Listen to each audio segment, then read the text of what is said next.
Nakakapanlumo ang sinapit ng OFW na ito sa kamay ng kanyang abusadong amo. Umuwi itong sunog ang dila, lapnos ang ulo, bulag ang mata, may sugat ang tiyan at bugbog sarado pa ang katawan. At hindi lang ito kundi marami pa. Pero bago tayo magpatuloy, huwag kalimutan i-like, share, subscribe at pahit na rin ang kampana for more upcoming videos. Salamat! Siya si Leslie G. Diaz, sa edad na 34, nagmukha na siyang matanda dahil sa mapait na sinapit nito sa kanyang amo.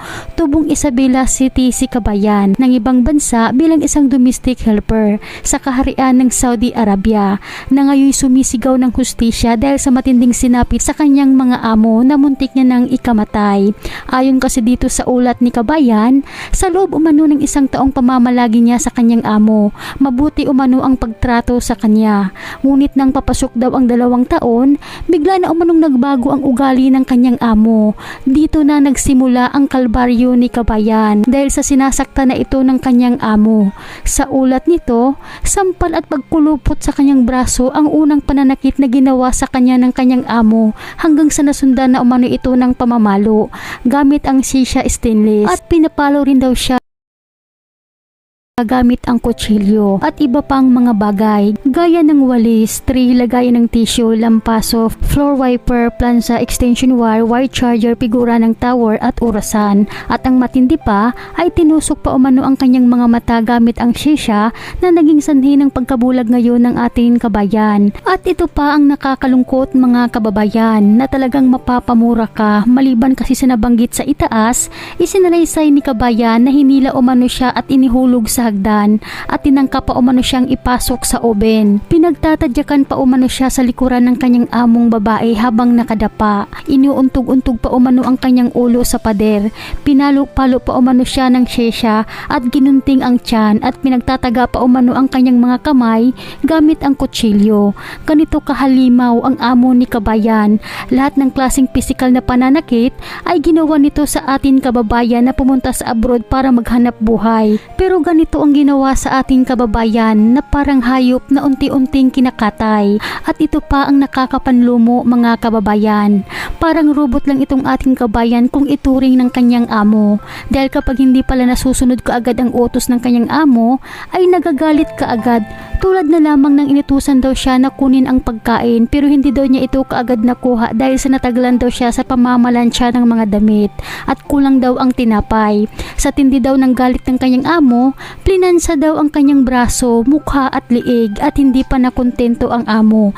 Binuhusan pa ng kumukulong tubig ang ulo ni Kabayan na naging sanhi kung bakit ganito ngayon ang itsura ng ulo ni Kabayan na nakikita natin sa litrato. Nalapnos at nagkasugat-sugat dahil sa ginawa ng kanyang hayop na amo. Matindi pa sa pangtutorture itong nangyari kay Kabayan dahil pati dila at mga labi nito ay sinunog ng kanyang amo gamit umano ang kutsara. At ito pa ang nakakapanlumo mga kababayan. Ultimo daw itlog, di daw siya pwede magluto kapag walang permiso galing sa kanyang amo. Gigising umano siya ng alas 4 ng maaga pag may pasok ang mga bata at matutulog ng alas 2 ng madaling araw. So lumalabas na 2 oras lang ang tulog nitong ating kababayan. Kaya pala ito nakakatulog habang nagtatrabaho dahil sa kulang umano palagi ang kanyang pahinga sabayan pa ng laging pagod sa trabaho at nahihirapan na umano siya dahil sa bulag na ang kanyang isang mata na tinusok ng kanyang among babae. Ganito katindi ang hirap na dinanas ni Kabayan sa kanyang hayop na amo. Sobra na nga kung makautos, di pa nagpapakain ng maayos. Binulag na nga nila si Kabayan, masyado pa nilang pinapahirapan. Kaya pala yung ibang mga kababayan natin mga OFWs, nabalitaan na lang nating namatay dahil sa ganitong klaseng abuso ng mga amo. Tapos ibibintang pa sa mga OFW na sila ang nagpapakamatay kahit sila nang may gawa. Sabayan pa ng mga agency na mga walang pakialam matapos makuha ang pera, kakalimutan na yung tao na dineploy nila sa abroad. Kaya't nanawagan ngayon ng tulong si Leslie G. Diaz sa publiko na tulungan siyang ipaabot kay Senator Raffy Tulfo ang kanyang panawagan para mabigyan ng hustisya ang ginawa sa kanya ng kanyang abusadong amo. Mantakin niyo mga kababayan, nag-abroad ka para makaahon sa kahirapan at di na magutom. Tapos yung pala pagdating sa abroad, mas lalo ka palang nagutom. At ang matindi pa, gutom ka na nga, sinasaktan ka pa. Buti na lang malakas ang loob ni Kabayan. Dahil kung hindi, baka isa na siya sa maraming OFW sa nababalita na lang na nagbigti dahil sa hirap na dinanas sa amo.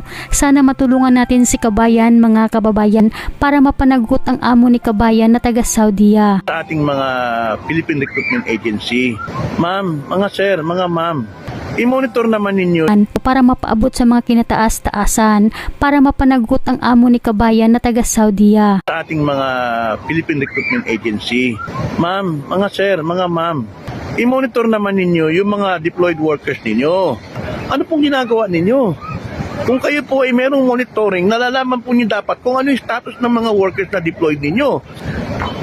Diyos ko, ito na nga sinasabi ko, kaya nagkakaroon tayo ng maraming problema dahil po mga ilang agency, hindi po ninyo minomonitor yung mga ano nyo. Dapat nga talaga magkaroon na ng physical monitoring. Sine-check ninyo yung mga workers kung sila ba ay safety, kung sila ba ay nasa maayos na kalagayan. Kung halimbawang tumawag po kayo sa kanila at sumasagot po yung worker, pero yung employer muna at yung worker po ay hindi po nagtatagalog, English po, ibig sabihin nun, nagbabantay yung employer na baka may masumbong yung worker. So ibig sabihin nun, dapat alam nyo na may problema. Di po ba? Hindi naman po pwedeng kasalita yun ng Tagalog ng English ng gusto niya. Siyempre, Tagalog ang sasabihin nun sa inyo. Pero pag nagsalita ng English yun, ibig sabihin, ayaw siyang pagtagalogin ng employer dahil takot siguro baka may sumbong. Kasi ang isang employer po na hindi guilty, kahit ano pong sabihin ng worker, kahit Tagalog yan, kung alam niyang wala siyang ginagawang masama, hindi po magkasalita ang worker. Kaya please naman, pakiusap naman sa mga ibang Philippine Recruitment Agency, i-monitor ninyo, napakasimple ng monitoring. Check your deployed workers from time to time. Kahit na once or twice a month, check ninyo. Ngayon, pag alam ninyo may problema, physical monitoring, ipacheck nyo sa FRA ninyo. Dahil ang FRA ninyo, may karapatan din niya makipag-usap sa, sa employer para malaman kung ano yung status ng worker. Kasi minsan po nararanasan ko po yan pag meron po humingi ng tulong sa amin, ang FRA, nakakausap namin ng employer. Kaya please, problema sa inyo. Kaya pag ganyan kayo ng ganyan, huwag kayong magtataka kung masuspindi po kayo o mawalan po kayo makancel yung license nyo sa kapabayaan nyo. I-monitor naman ninyo yung mga deployed workers ninyo. Ma'am, mga sir, mga ma'am, i-monitor naman ninyo yung mga deployed workers ninyo. Kung kayo po ay merong monitoring, nalalaman po niyo dapat kung ano yung status ng mga workers na deployed ninyo. Mas maganda kung physical na visit, mga kababayan, para talaga makita yung estado ng OFW sa ibang bansa. Dapat gumawa ng batas ang gobyerno natin na maglagay sila ng mga tao sa iba't ibang bansa kung saan may mga OFW na nagtatrabaho sa bahay para makita talaga nila kung ano ang katayuan ng OFW sa loob ng pamamahay ng amo. Total, ang laki naman sana ng pera ng mga OFWs na ipinasok sa Pilipinas. Dapat mas protektahan sana nila yung mga OFWs na bilyon-bilyon ang ipinasok na pera sa Pilipinas.